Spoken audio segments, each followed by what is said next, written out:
नमस्कार दोस्तों, आपका अपना चैनल हिंदी जंक्शन पर स्वागत है। मैं परवेश कुमार सिन्हा फिर एक नए वीडियो के साथ उपस्थित हुआ हूं। आज का जो वीडियो है वो भरमर गीतसार जो रामचंद्र शुक्ल द्वारा संपादित किया गया है उसी के बारे में हम लोग पढ़ेंगे। तो अगर आप नए हैं तो चैनल को सब्सक्राइब कर दें। आज का जो टॉपिक है बिहार स्टेट पेपर 2 हिंदी के सिलेबस में लगा हुआ भरमर गीतसार जिसके संपादक रामचंद्र शुक्ल हैं, उसका पद संख्या 6, 9, 10, 108 और 109 कुल 5 पदों को पढ़ना है। इस वीडियो में हम वही 5 पदों को पढ़ेंगे और उन पदों का भावार्थ तथा उसके लेखक रचनाकार से संबंधित महत्वपूर्ण बिंदुओं को जानेंगे, समझेंगे, अध्ययन करेंगे।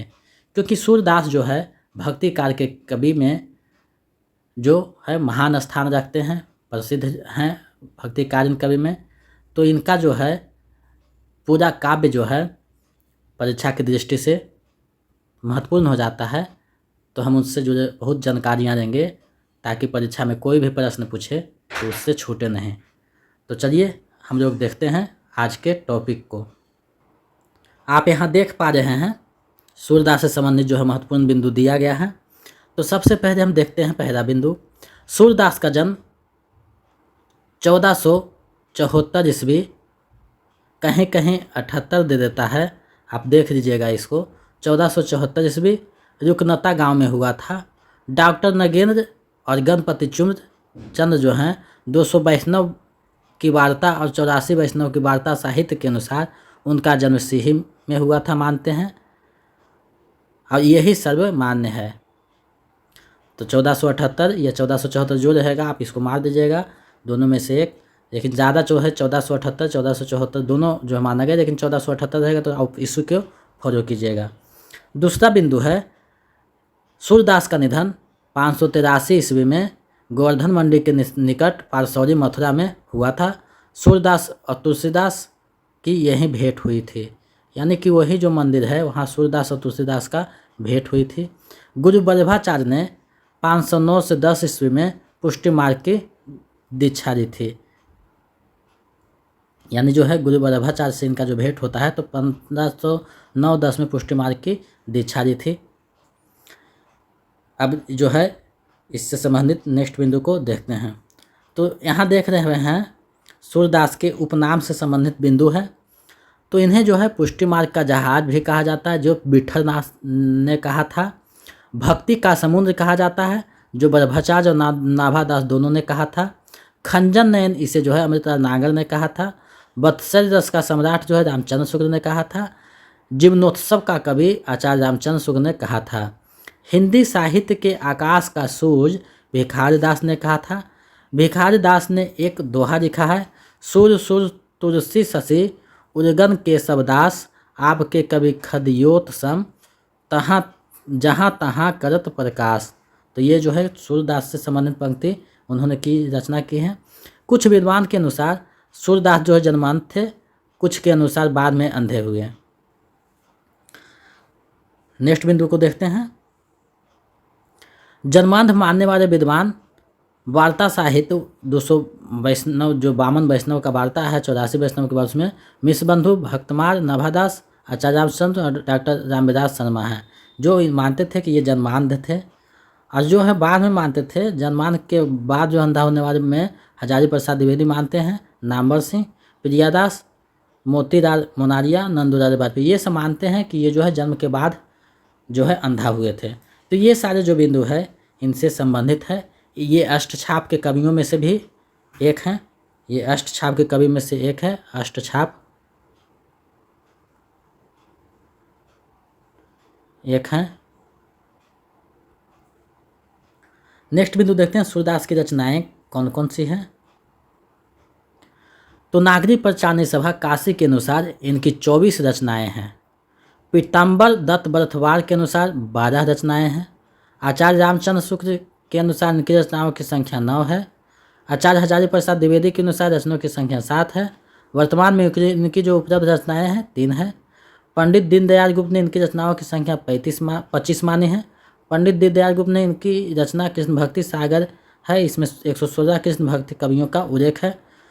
सूरदास की प्रमाणिक रचना 3 माना गया है, जिसमें सूर सागर, सूर सारावली और साहित्य लहरी है। सूर सागर के ही पदों को जो है रामचंद्र शुक्ल ने 400 पदों को लेकर जो है सूर भ्रमर गीत जो है नाम से प्रकाशित किए हैं। भ्रमर गीत सूर सागर का एक भाग है। तो यहाँ तक हम लोगों ने समझ गए, और अब जो है हम लोग जो है सिलेबस में लगा हुआ उनका जो पद है उसको पढ़ेंगे और उसकी व्याख्या को देखेंगे।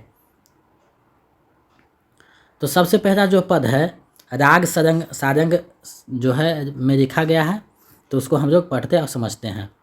सखा सुनो मेरी एक बात, वह रतागन संग गोपिन, सुधि करत पछतात, कहाँ वह वृषभानु तनया, परम सुंदर गात, सुरती आए रास रस की, अधिक जिया अकुरात, सदा हित यह रहत नहीं, सकल मिथ्या जात, सूर प्रभु यह सुनय मोसो, एक ही सो नात।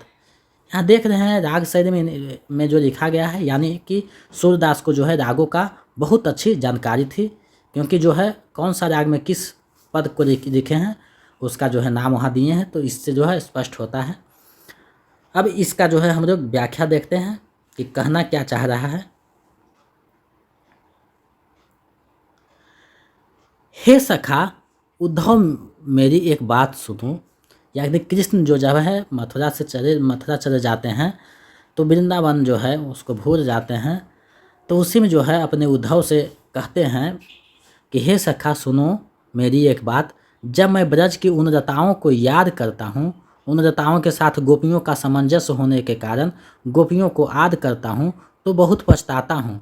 पछताना इसलिए कि उन्हें छोड़कर यहाँ मथुरा में उनके सुख से वंचित होने को कहाँ चला आया।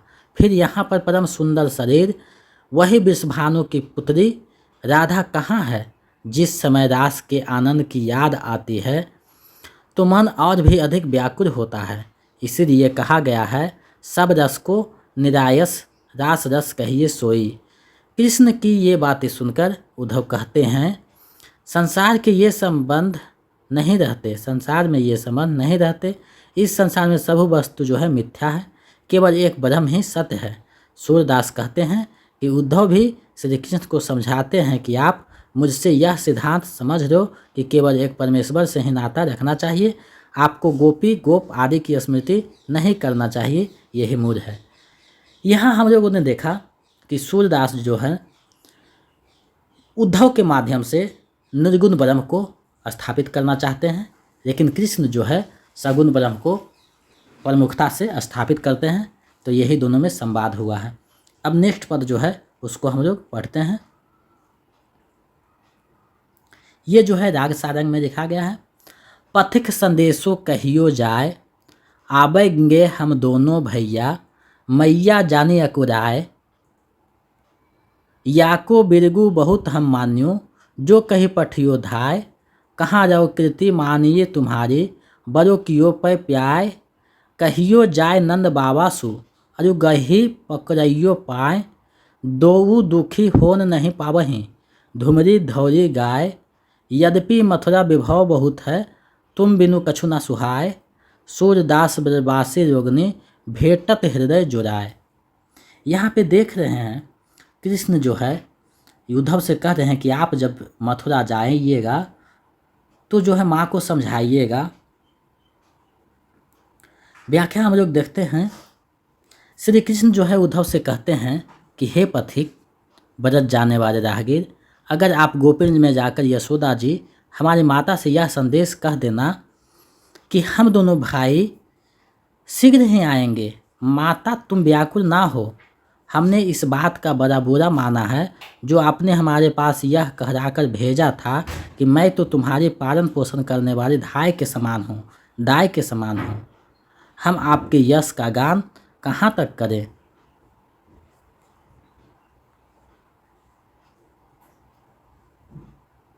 आपने दूध पिला पिलाकर हमें इतना बड़ा किया है। हे उद्धव, आप नंद बाबा के हमारी ओर से पैर छूना या चरण छूना और उनसे कहना कि कारी और सफ़ेद गायें दुखी ना होवे पाएँ, इसका वे ध्यान रखे।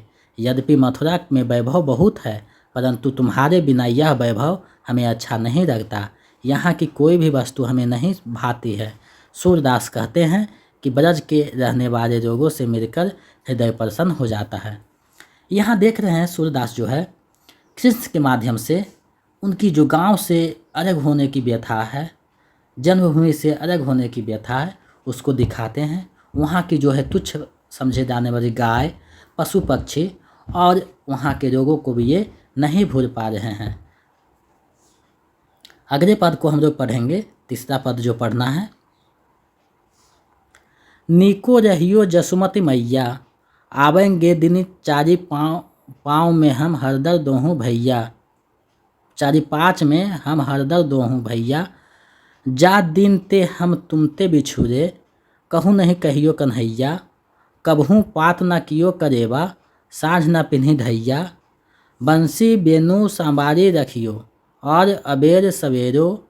मति रह जाय चुराय राधिका, कछुक खिरौना मेरो। कहियो जाय नंद बाबा सो, निपट निठुर जिया किन्हो। सूर्य श्याम पहुँचाए मधुपुरी, बहुरी संदेशा न दिन्हो। इसका हम लोग व्याख्या देखते हैं। श्री कृष्ण उद्धव से कहते हैं कि आप यशोदा मैया से जाकर कहना कि वे अच्छी तरह से रहे, अर्थात हमारे वियोग में व्यथित ना हो। हम दोनों भाई 4-5 दिनों में आवेंगे। जिस दिन से हम आपसे बिछुड़े हैं तब से किसी ने भी हमें कन्हैया नहीं कहा है, अर्थात माता पिता जैसा स्वाभाविक प्यार भरा संबोधन मथुरा के राज वैभव में संभव नहीं है। ना यहाँ मथुरा में हमें प्रातःकाल है माखन और छाछ आदि का करेवा मिला है, और ना शाम के समय गायों के थन की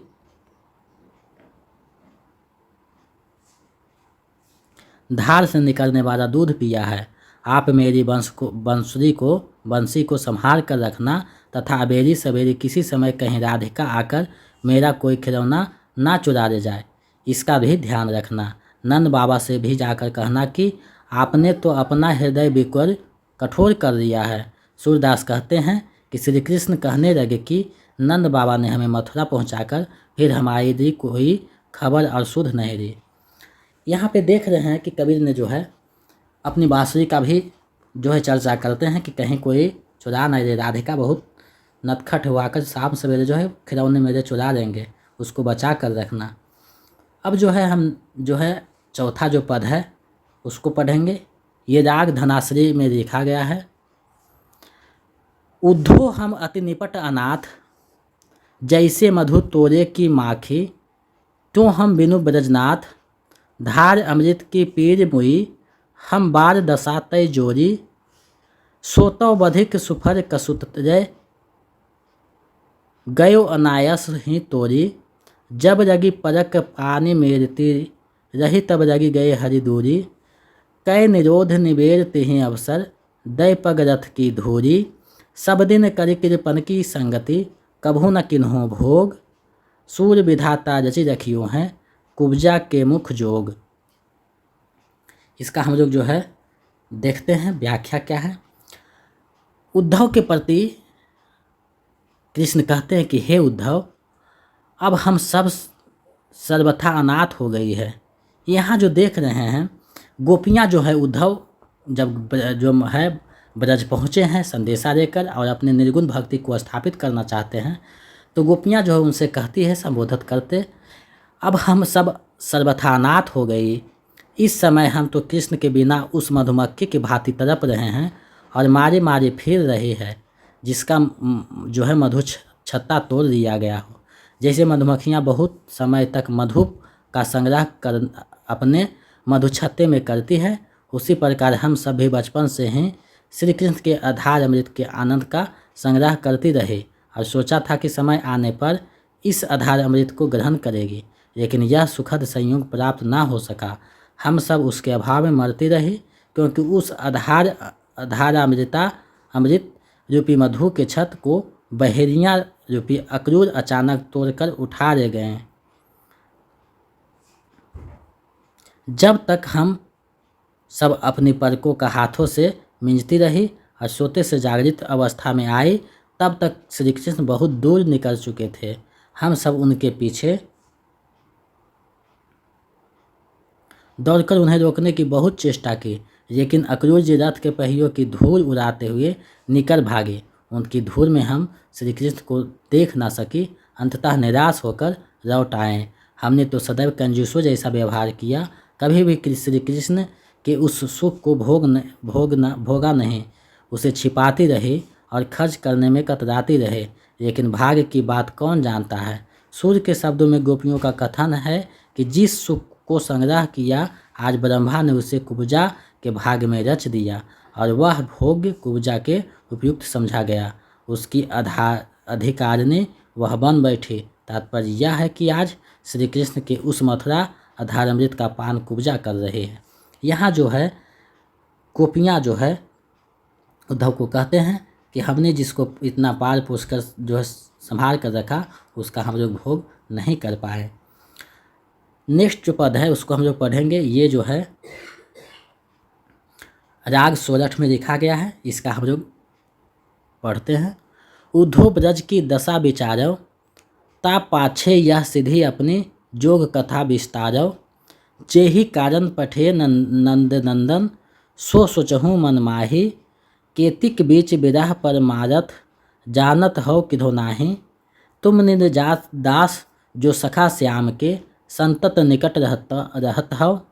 बड़ा बुरत अब अरम्बन फेन को, फिर कहा गहत हो।